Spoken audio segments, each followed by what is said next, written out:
So in quantum mechanics, the uncertainty of a certain set of variables are very important. And these are the variables known as conjugate variables. So there are some fundamental variables in quantum mechanics, and these variables are the position operator and the momentum operator. And most of the observables that we see in quantum mechanics, and mostly in this course, are made out of these two observables. For example, the energy operator, which is the Hamiltonian, is made out of these observables in this way.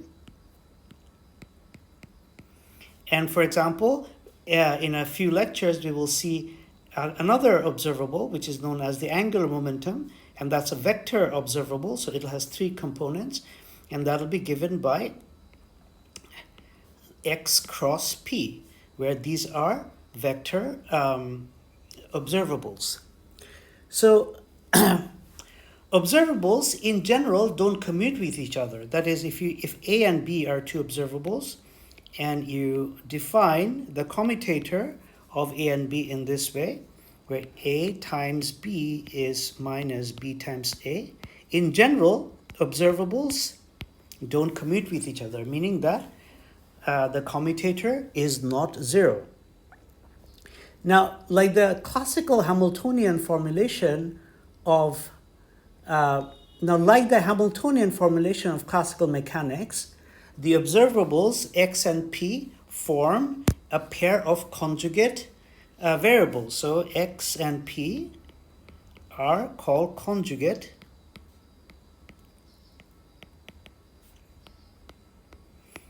variables. And in quantum mechanics, they don't commute with each other. In fact, it is easy to show that the commutator of x and p is I times h bar.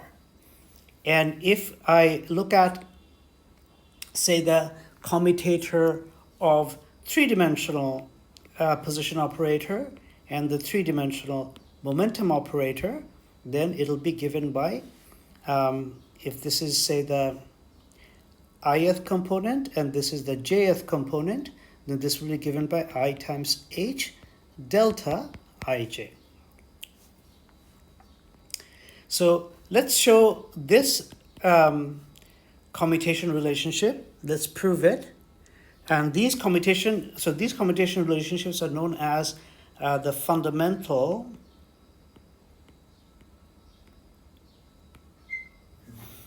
commutation relationships.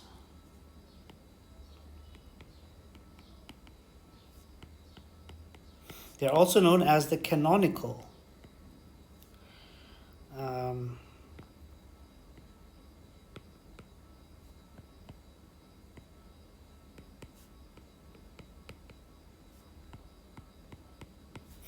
So let's prove the canonical commutation relationship. So now we know that the x operator is just the number x. So let's just emphasize its operator character by caret here. And the p operator is given by I h bar d by dx. So if these are the operators, what does it mean to evaluate their commutator? So that means that, their commutator is acting on some arbitrary state psi. So for any state psi, what is the value of this commutator? So if we look at this, then we are in position representation. So x hat is given by just the function x, and p hat is just given by minus I h bar d by dx, and that's going to act on psi. And then we're going to have p times x, so that's going to be minus I h bar d by dx acting on x times psi. So this is what it means for a commutator. X hat, p hat acting on psi minus p p hat x hat acting on psi. So now we can just do the differentiation. So we can factor out minus IH bar. And here we have x times d psi by dx. In the second term, we have plus I h bar. And we're going to have two terms. The first term will be just d by dx acting on x, which is 1. So that times psi. And then the second term is going to be plus I h bar x times d psi by dx. But we see that these two terms cancel each other. So what we are left with is I h bar times psi. In other words, for an arbitrary psi, we see that xp acting on psi is going to give me I h bar psi. Because psi is arbitrary, we can write this as an operator relationship, where we can also say there's an identity operator here. So this is the fundamental commutation relationship in quantum mechanics. And this is an extremely important relationship.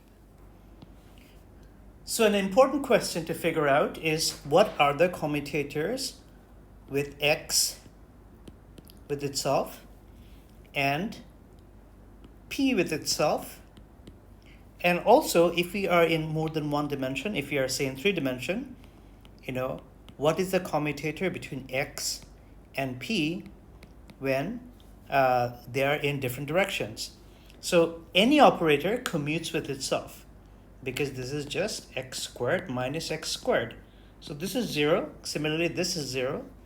But here we have xi pj minus pj xi. Let's see what this gives us. So we apply this operator on some wave function psi.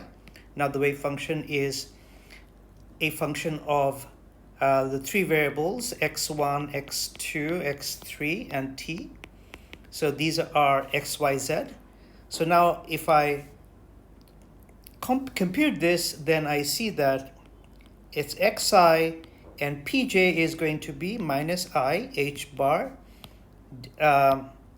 d by dxj, and then that would be acting on psi, and then minus I h bar d by dx j xi times psi. So let's take the case where I is not equals to j. If that is the case, then the first term is just going to be, the first term will be just minus I h bar xi del psi by del xj. The second term will be plus I h bar. But this thing, because xj is not equal to xi, that means that this will give me 0. The first term will be 0 times psi. And then we will have another term which will be IH xi with del by del xj acting on psi. So this is 0. And this term, as before, will cancel with this term. And therefore, we will have 0. And therefore, we can write xi and xj, xi and pj will be equal to IH bar delta ij. So that when x is equal to j, so that when I is equal to j, we get xi pi is equal to IH bar, and if they are not equal, then they commute.